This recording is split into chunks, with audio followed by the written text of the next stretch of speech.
All right, so we're going to talk tonight about wellness, and we're going to talk about why wellness is an important topic for the adult literacy classrooms.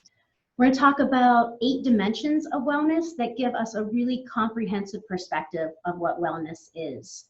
And for us and for our learners, we're going to learn about how we can ensure and support a lifestyle that supports wellness.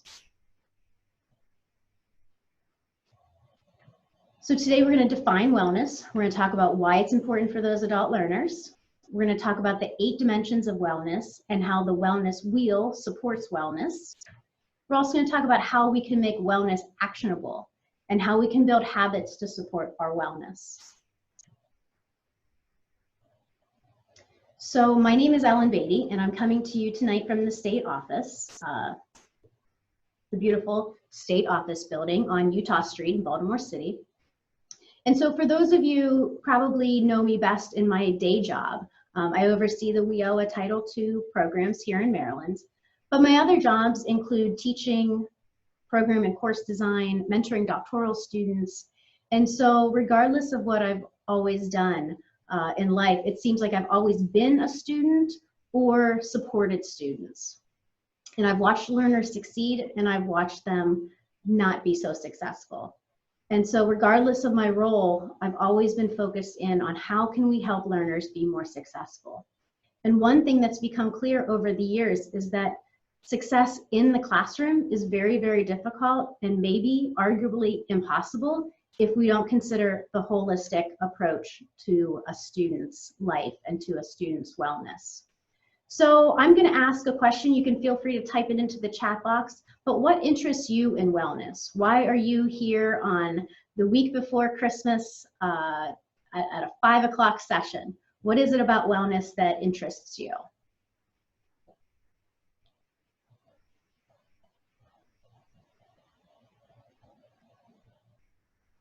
And just make sure you've changed it to all panelists and attendees so other people can see your responses. So interest in healthy lifestyles, I see.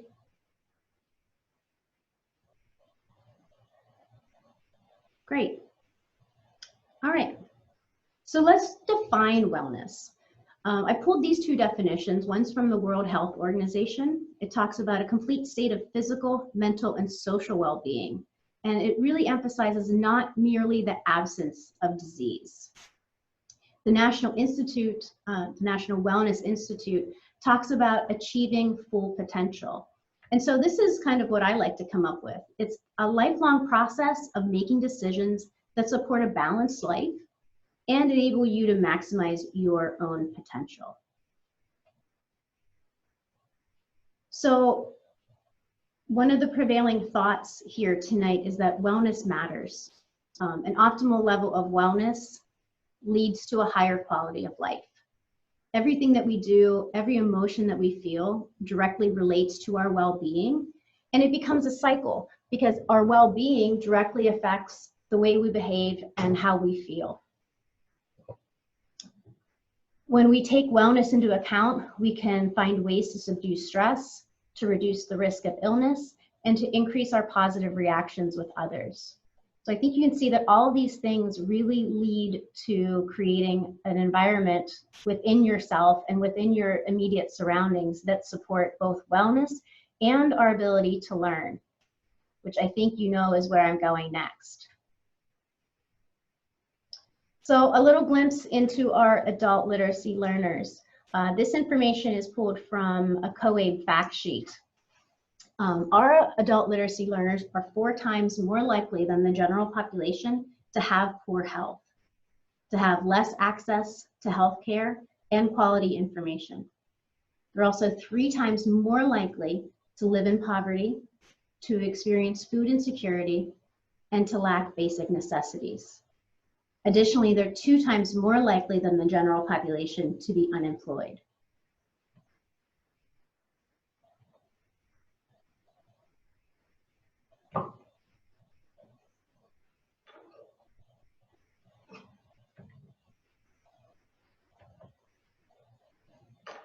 All right, why are we not moving along here?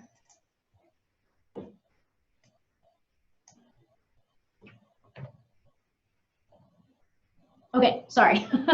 So also from pro-literacy came out last year and they said that in excess of $230 billion a year of healthcare costs are linked to low adult literacy. It says that half of adults have difficulty understanding and using health information. And I know that you know as well as I do, it seems like the health information becomes more and more complex and more complicated with every year that goes by. From the PAC, the Survey of Adult Skills, it links low literacy adults to reporting lower health outcomes in general. And even if we look at wellness from a financial perspective, low literacy adults report higher levels of debt.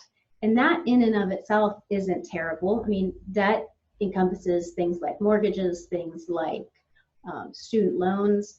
But for our low literacy adults, they're focused more on consumer debt. So the most negative components of debt, the ones that have the highest interest rates.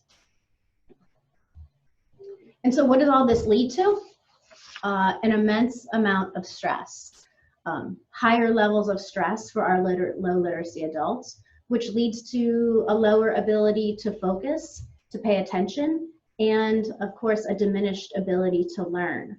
When low literacy adults are most focused in on finding the basic necessities of life and simply surviving, they are not in a mindset, nor are they primed to be in learning environments where they can be successful.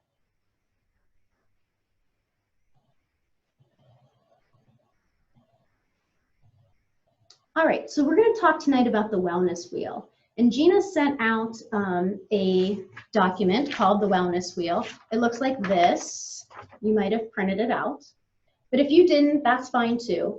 What the Wellness Wheel does, and I'll show it to you in a second, it asks you, well, let's talk about what it is first. So when people think about wellness, they most often think about physical health, nutrition, exercise, controlling your weight, getting plenty of sleep. But really, wellness in a comprehensive perspective is so much more than that.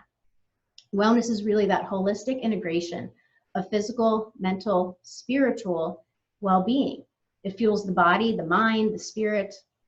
And the wellness wheel encompasses 8 dimensions of wellness. They're interdependent, they're interconnected. So we must give attention to all of the 8 elements, but not equal attention to all. And that's because we have different priorities in life. We have different approaches, different goals. What might be important to a young parent might be different than someone who's in a retirement stage of life. So there are no right or wrong answers. There are no optimal levels of each of these dimensions. It's simply a reflection of how satisfied you are in these 8 dimensions. Okay, so this is what the wellness wheel looks like. If you have it and print it out, you can use it. If not, I would suggest just grabbing a piece of paper, and you can do the same thing on a piece of paper. All right, so everybody have either the wellness wheel or a piece of paper. All right, so we're going to go through and talk through each of these 8 elements. And as we talk about each one, I want you to consider how satisfied you are in that element in your life right now. So use a 1 to 10 scale. 10 would represent that you are completely satisfied in that area. A 1 would represent not satisfied at all. And remember, your score is neither good nor bad. It simply reflects your priorities and your goals and your preferences. So as we discuss each one, we'll define it, and I'll provide you with some statements so that you can consider that element from a wide perspective before making a choice on your level. If you're using the Wellness Wheel handout, you can simply shade in to the number. You see the numbers 1 through 10 that flow out from the middle of the circle.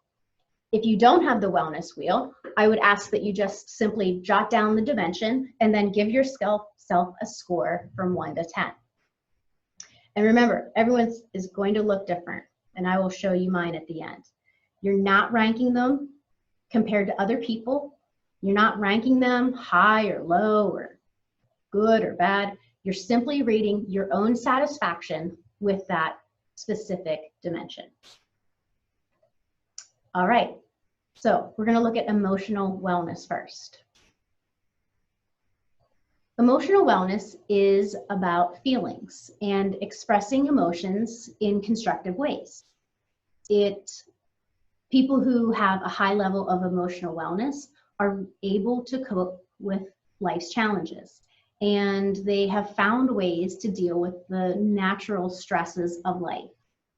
They appreciate the feelings of others, and they generally have a positive and enthusiastic feeling about life. So I'm going to read you a couple of statements about emotional wellness. As I'm reading these statements, I want you to consider them and then give yourself a score from 1 to 10. I find it easy to express my emotions in positive, constructive ways. I recognize when I am stressed and take steps to manage my stress. I am resilient and can bounce back after a disappointment or a problem. I am able to maintain a balance of work, life, friends, and other obligations. I am flexible. I am able to make decisions with minimal stress or worry. When I am angry, I let others know in non-confrontational or non-hurtful ways. So consider those and give yourself a score from 1 to 10 about how satisfied you are right now with your emotional wellness.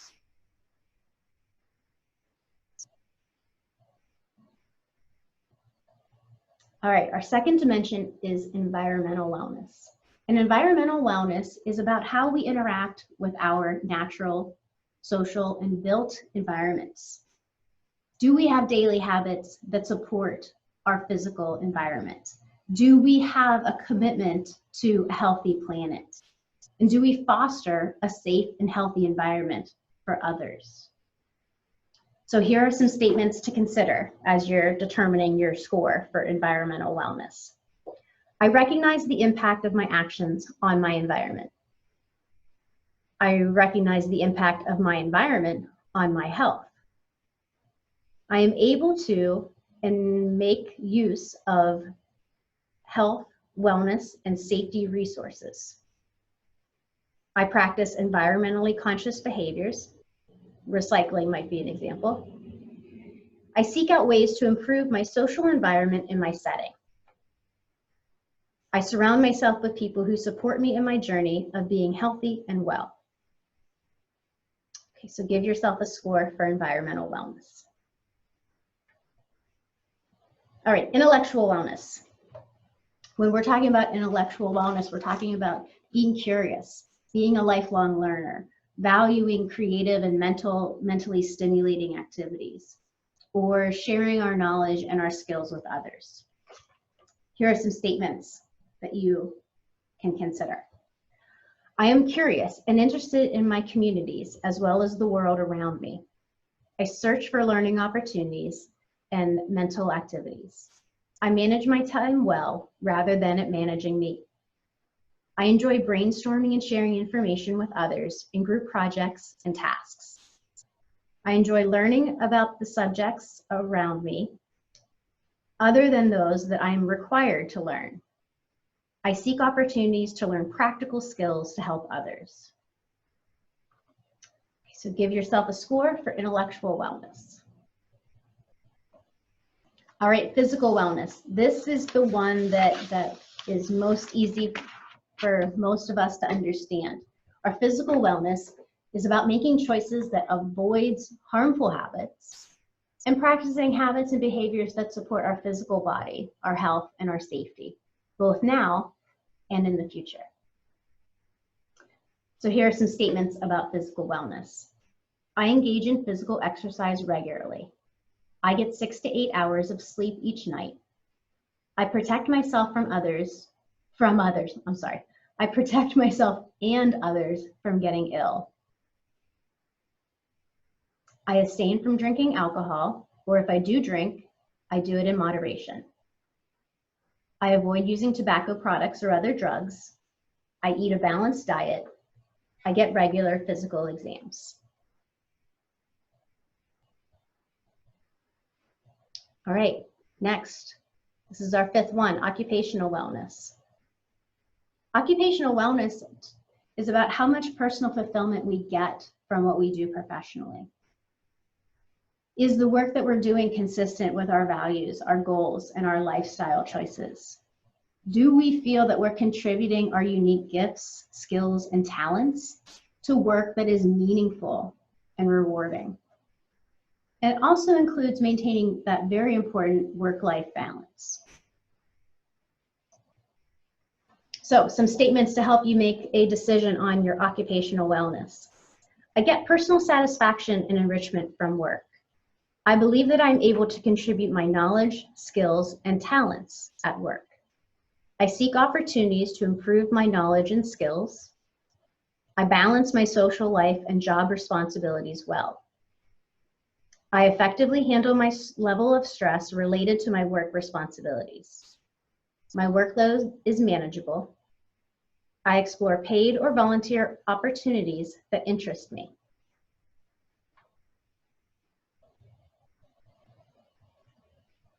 All right, spiritual wellness. Finding purpose, value, or meaning in life with or without organized religion. But this feeling that we're connected to something larger than ourselves. We consider what's important in life. Who am I? What do I value? Where do I fit in? So here are some statements. I take time to think about what's important in life. I have found a balance between meeting my needs and those of others. I engage in acts of caring and goodwill without expecting something in return. I sympathize or empathize with those who are suffering and try to help them get through difficult times. My values are my true priorities in life and are reflected in my actions. I feel connected to something larger than myself, a supreme being, nature, all living things, community.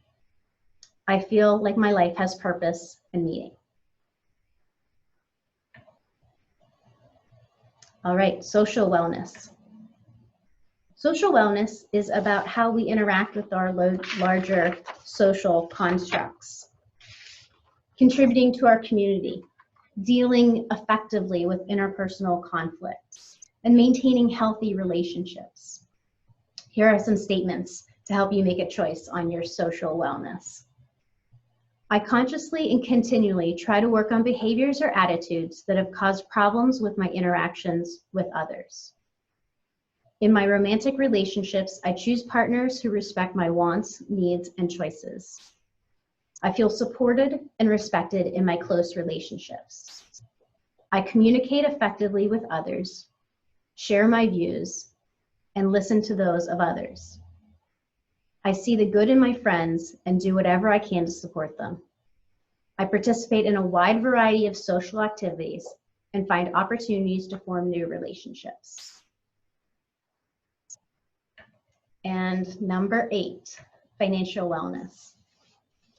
So our financial wellness is our ability to connect financial information to specific actions that help us to maintain or attain financial security and reduce financial stress. It's about managing our resources. It's about preparing for both short-term and long-term emergencies or needs. So to wrap us up, I have a firm idea of my sources of income and expenditures. I save regularly and contribute to retirement savings. I can distinguish between financial wants and financial needs. I understand how my financial decisions impact my life. I manage my debt responsibly.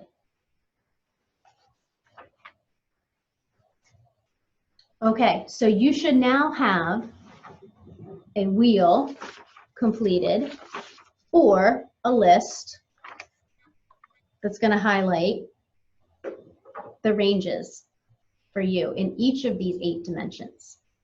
So this is what mine looks like, or this is what mine looked like yesterday when I got out my colorful markers and did it for myself.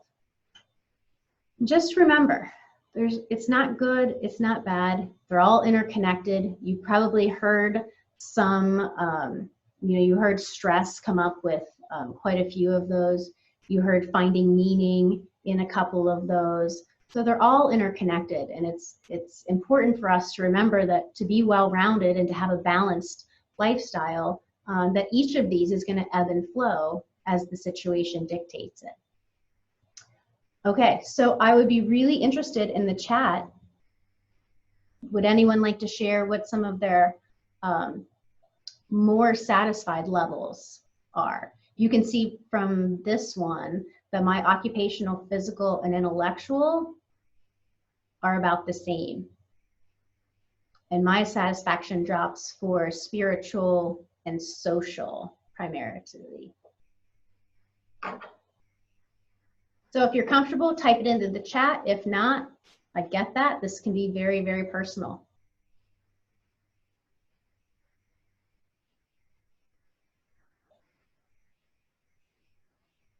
And so let's take a quick pause too and talk about some of the ways that you can implement this in your classroom. If you've heard me present before, you know that I always am looking out for instructors and administrators first, because I feel like there's nothing we can share with our students that we don't fully implement into our own lives. So that's why I started with looking at your own wheel. But you can certainly use the wellness wheel with your students. And students who are maybe on a lower literacy level, maybe you just pick a couple, the ones that are most easy to understand. But from a very early point in life, you can start to emphasize the fact that wellness is not simply eating well and exercising, but there are many more elements to that. You'll also get a list of resources from me. We'll be sharing those on the website. There are fantastic resources out there. The National Institute of Health has checklists.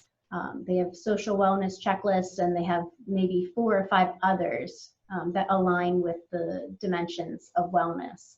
There's little fact sheets up there. There's classroom activities, all kinds of things that are available to you for free.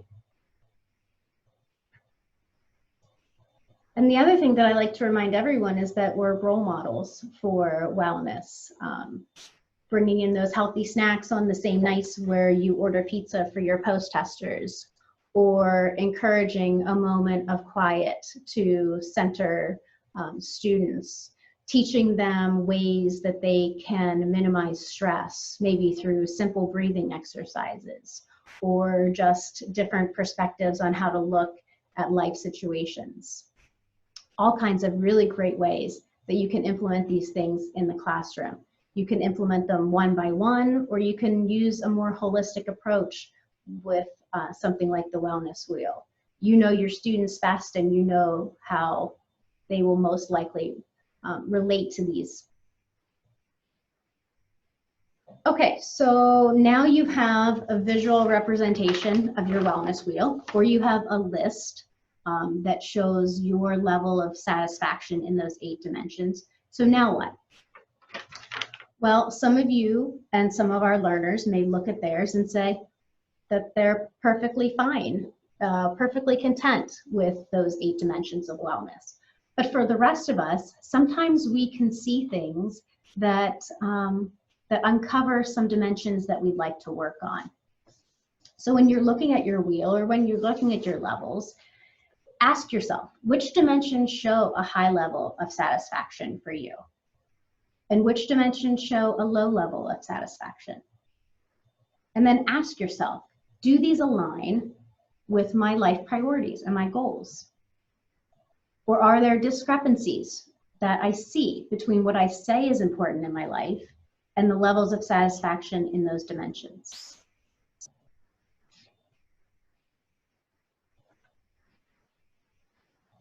Okay, so a key to making any change in any of these areas centers on one very important topic: self-regulation. We talk a lot about self-regulation, or our ability to control our behaviors, our emotions, and our thoughts. Self-regulation is what allows us to act in alignment with the short and long-term goals that we have in life. The decisions that we make today that influence our life tomorrow and in the future. So self-regulation is an amazing skill to develop, and there are many activities, I'll share some in my resources, of how you can help students and learners to develop self-regulation skills in themselves. But there's only one problem with self-regulation, and that is that it requires a large amount of mental energy. If we are constantly having to control our behaviors, our thoughts, our emotions, and making decisions based on that in an everyday environment, it requires a lot of mental energy from our brains. And the brain, as you may know, is always looking to conserve energy. So it really works against this idea of self-regulation, because our brains want things to be simple and easy, and to allow our brains to do more complex tasks like learning and complex decision making. We don't want to have to think about each and every thought or emotion or decision that we make on a daily basis. And that's where habits come in. So for better or worse, habits influence much of our wellness, certainly our health and certainly our quality of life. But any behavior can be reduced to a routine or a habit. And when that happens, it means that we are able to use less of our energy consciously thinking about it and making those decisions. We're going to talk about how habits are powerful. Many studies over the last decade have talked about the range of 40% to 50% of our daily activities are actually habits. Means we're not thinking about them. Means we're washing our hands, we're grabbing our coffee, we're driving to work, we're putting on our shoes, we're deciding which shoe to tie first. All of those are just habits that we've created in our life. So habits build consistency, and that's one of the keys to success here. In making change, in any kind of learning environment, consistency is what we're after. So what makes our habits so powerful? Our habits are powerful because they're automatic. They're ingrained in our brains. And once they're ingrained in our brains, they're very hard to change. They happen unconsciously. So when something has worked well for us in the past, we repeat it. And that repetition forms habits. So our brain actually creates a shortcut so that whenever we encounter that situation again, we don't think about it, we just move into action. So the fact that our habits are automatic and unconscious make them very rigid. So we repeat habits that are good for us. We also repeat habits that are bad for us. Habits are also powerful because they can support our long-term goals. Just like we were talking before, if we have to think through every decision that we make in a day, that's mentally taxing on our brains. If we can create good habits that help us to support those long-term goals that we have in life, it takes the thinking out of it. And that's exactly what our brain wants to be able to do. Finally, unlike goals, which can be fairly abstract at times, habits are immediately actionable, and you can see the benefits of them immediately. So we're going to talk just briefly about the science of habits. I have full hour-long presentations on the science of habits, so I'm going to keep this super brief. The neuroscience of habits, though, is fascinating because we've learned so much in the last 2 decades about how the brain builds and supports habits. So the first habit, or the first neuroscience finding that supports habit building and formation, is this idea of neuroplasticity. Neuroplasticity was speculated long ago, but it wasn't until we could look through functional MRIs at our brain to see what was actually happening. You've probably heard that expression, cells that fire together, wire together. That's the idea that the activation in our brain between synapses gets stronger with use. Like I said, it's been an idea that's floated around for about 50 years, but it's not until the last decade or two that we realize that that's true. And today, scientists refer to that concept as long-term potentiation, which simply means that the strengthening of connections between the neurons in our brain is based on activity.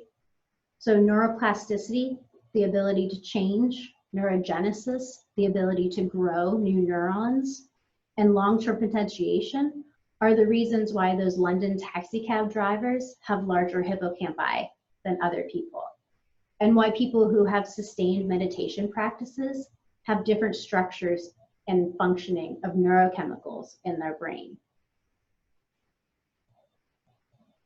This finding is important because it shows that our brains are capable of change throughout our lifetime, which is sometimes something that adult learners need to be reminded of, that all of us need to be reminded of.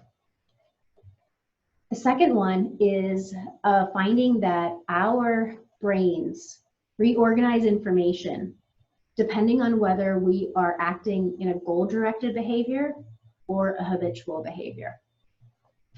This comes out of a USC social psychologist. And it's basically thinking about this. When you're consciously choosing something, you're consciously making a decision, that's all happening in your prefrontal cortex. Your prefrontal cortex supports your working memory, it helps you make decisions, and it makes those decisions based on logic and rational choices. But as you repeat those behaviors in the same context, the information shifts from the prefrontal cortex to the sensory motor loop. And that is where the cues and responses, the cues and associations, that's where all of that happens. And they can actually notice the change as someone is learning behavior to when that behavior is habitual, simply by the areas of the brain that are engaged when that happens. So the third finding that I just want to touch briefly on is this idea of dopamine. Our brains are wired to seek rewards. And when our brain gets rewards, it releases dopamine. Dopamine makes us feel good. And we repeat what makes us feel good. There's a lot of research about the power of positive emotions and how those positive emotions are connected to the release of dopamine. It simply makes us want to repeat that behavior to get that release of dopamine. And so building habits and celebrating those ideas, celebrating those small successes is what builds consistency. All right, so we are going to talk a little bit tonight. This is our last section on Keystone Habits. So Keystone Habits are habits that lead to other positive habits. So we can identify certain habits in our life that help us to build success. And when we have those overarching habits, sometimes they kind of trickle down to other habits, like a chain reaction. They call them keystone habits because, like a keystone in architecture, it actually holds very little weight, but it keeps everything else in place. It holds the rest of the structure in place, and it allows the arch to bear weight, much more weight than any one of those stones could bear. So keystone habits are correlated with other good habits. It's not a direct cause and effect. It's simply sparking those chain reactions, one good thing leading to another. So one keystone habit that I like to share that I think most of us can relate to is exercise. Okay, so exercising regularly leads to other good things.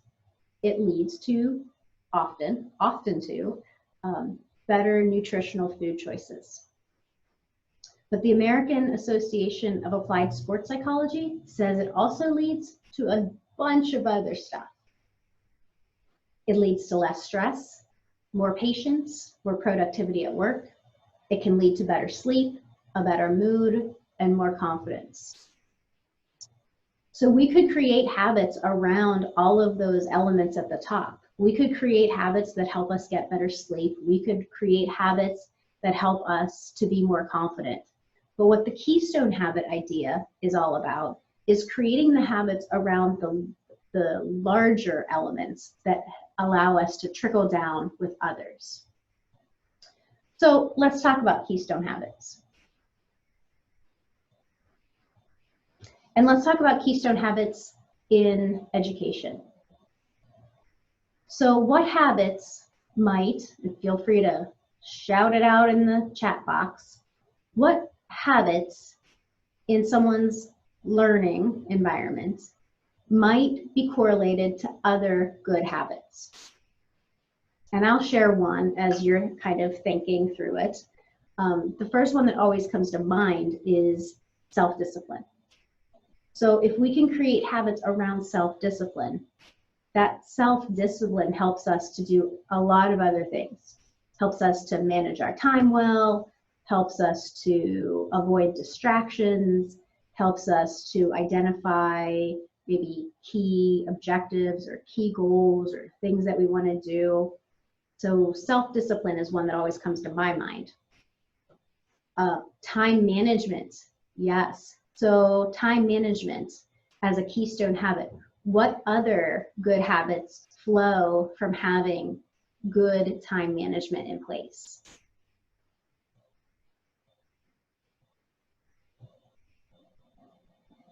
So I would think following schedules and deadlines are certainly habits that would fall into place if we have good time management. The ability to prioritize would also probably fall under time management as a keystone habit.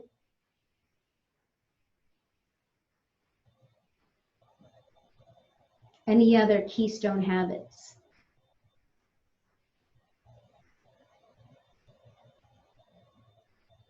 Okay, prioritizing relationships, tasks, creative new opportunities.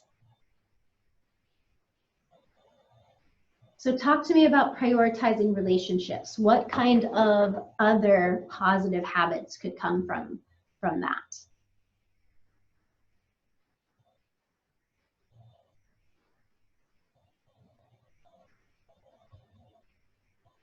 So I would think in my own life, while you guys are typing away, prioritizing relationships brings less stress, helps to be more productive, because if I'm not worried about my relationships, then I can focus in on things like work or school.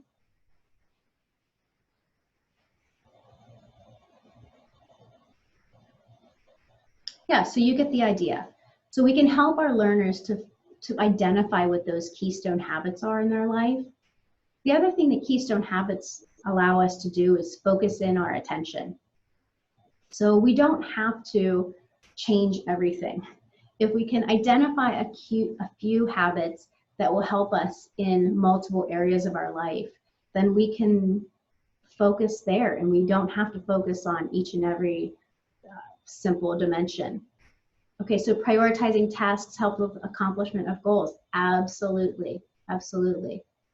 And back to our prioritizing relationships, choosing to surround yourself with people who connect to subjects that are fruitful or motivating or purposeful.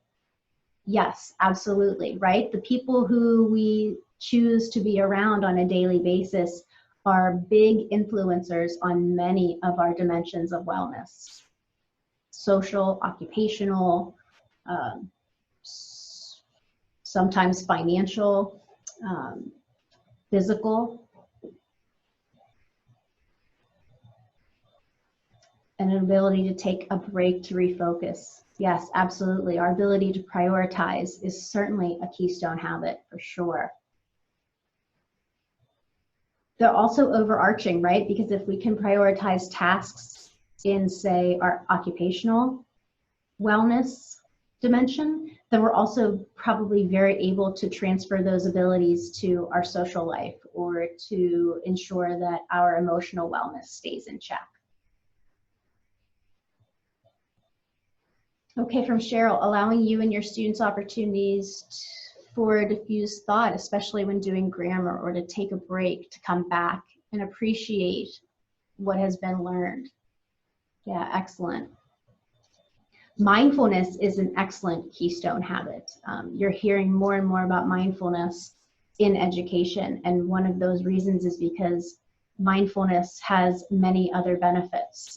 That ability to disconnect your reaction from the situation, your ability to manage your own stress, your ability to focus and to bring attention to whatever you choose to do. So mindfulness is a great keystone habit. All right, so what's our end goal? Well, my end goal is that I want to see that with intention, that we're able to use our platforms and our influence to support learners to maximize their full potential. I've spent some time in the classrooms, and I've spent some time working in local programs in administration. And if there's one thing that we can do for our learners, it's to give them some good habits in life. They may or may not find success in the semester that they're with you or the session that they're with you, but you have an incredible influence over them as people. They look up to you. They look up to you as a role model. And your activities and your beliefs have a tremendous amount of influence on them. So thank you for being a part of our session this evening. Thank you for spending a 5 o'clock session the week before Christmas, like I mentioned. Thank you so much for being here. I'm going to do a couple of things. The first one being give you a very short feedback survey in the chat room. This is our first virtual training opportunity for instructors, and we are very interested in how we can make it better. So check out the feedback survey that I'm pasting right now. The other element that I want to highlight for you is